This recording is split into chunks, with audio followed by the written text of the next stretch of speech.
Just went on Monday, April 25th, 2016 for MarketChess.com. It is MarketChess.com. Save it. Bookmark it. Pass it along. S&P 500 index daily time frame certainly got some calm today in this pullback. The issue is it the calm before the storm? We have a whole lineup of big events this week. Plenty of marquee firms reporting earnings, the Fed meeting and subsequent announcement starting tomorrow into Wednesday, and some big macroeconomic data like GDP, jobless claims, that kind of thing. In addition to, let's say, the crude inventory report. So a lot going on this week. And as the S&P comes to terms with its prior highs from early November 2015, around that 2115 area, we're looking to see just that.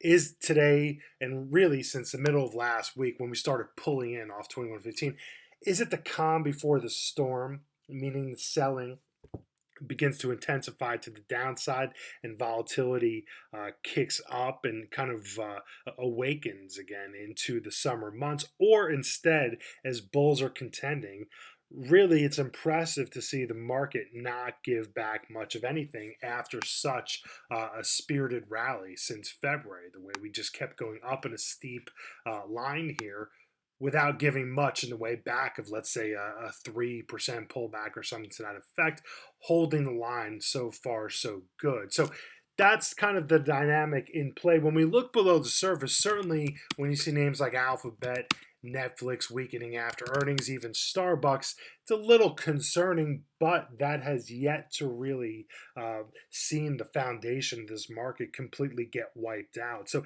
bears have certainly their work ahead of them. Even a name like PRGO, Perigo here, healthcare with all the drama surrounding it today with the CEO leaving. You look at the monthly chart, this obviously is steep and a broken steep uptrend, I should say. That typically is a very, very serious sign. Again, it just comes down to the issue of, do other names with similar steep multi-year uptrends, like Regeneron, the big biotech, do they follow suit and really wipe out? Obviously, it's a broken steep uptrend, but the bull case is, hey, they're just kind of resetting themselves. The big cap biotechs, even the mid cap biotechs, you look at IBB, XBI, once again, they were down today, but they really didn't give back much. So that's definitely a dynamic at play in this market. Apple earnings tomorrow, that's going to be huge. Still with a lot to prove, this chart. I would say if it moves below 105, that could potentially be a bearish sign into the summer months. NXPI chips, semis, reports earnings tonight, I believe down a little bit initially. Some semis like Umbrella, been a little bit lackluster of late after bouncing along here since the winter months. And LinkedIn, people get giddy whenever it's green. Still a really broken chart. So earnings coming up there this week to boot. So some of these junior market names like your Twitters, your Yelps, your GoPros. Look how it was easy come, easy go with GoPro.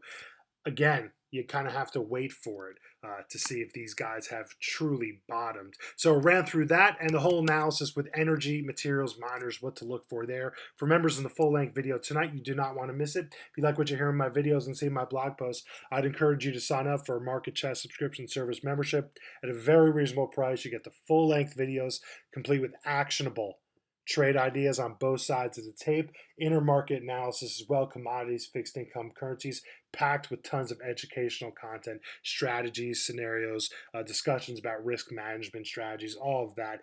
You will find the service to be a huge value add, make you much more of a focused, disciplined, level-headed, and prepared trader, which is so important in this market environment. Thank you so much for watching and have a great evening.